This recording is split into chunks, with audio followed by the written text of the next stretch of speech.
நாம் சதோப்பிரதானம் ஆன பிறகு எங்கே செல்வோம்? ஓம் சாந்தி.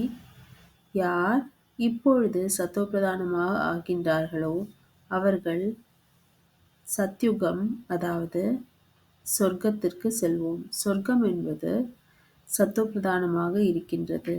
ஆகையால் அங்கே இப்பொழுது யார் முழுமையாக சத்தோப்பிரதானமாக ஆகின்றார்களோ அவர்கள்தான் சொர்க்கத்திற்கு இப்பொழுது செல்வார்கள். ஆகையால் நாம் நமது முயற்சியை செய்ய வேண்டும். முயற்சி என்பது நினைவாகும். நினைவு யாத்திரை என்பது நம்மை சத்தோப்பிரதானமாக ஆக்கிவிடுகின்றது. நாம் வெறும் தந்தையை மட்டுமே நினைவு செய்ய வேண்டும். இப்படி செய்தோம் என்றால் நாம் சத்தோப்பிரதானமாக ஆகி சத்தோப்பிரதானமாக சத்யுகத்தில் நாம் ராஜ்யம் செய்வோம். ஆகையால் நாம் இப்பொழுது இந்த நினைவு யாத்திரைக்கு செல்ல வேண்டும்.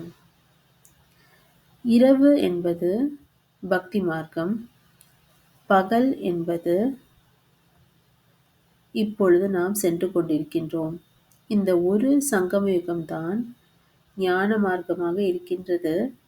இதன் மூலம் ஞானத்தின் சொரூபமாக சத்யுகத்தில் நாம் இருப்போம். ஆகையால் நாம் இரவிலிருந்து பகலுக்கு மாற்றம் அடைகின்றோம். இரவு யாத்திரையில் நாம் மிகவும் களைப்படைந்து விட்டதன் காரணத்தினால் நாம் இப்பொழுது தந்தை நமக்கு இப்பொழுது வந்திருக்கின்றார். அவர் சொல்கின்றார்,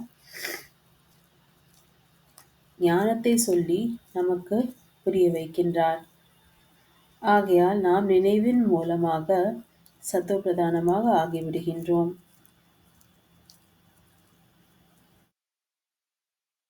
ஓம் சாந்தி.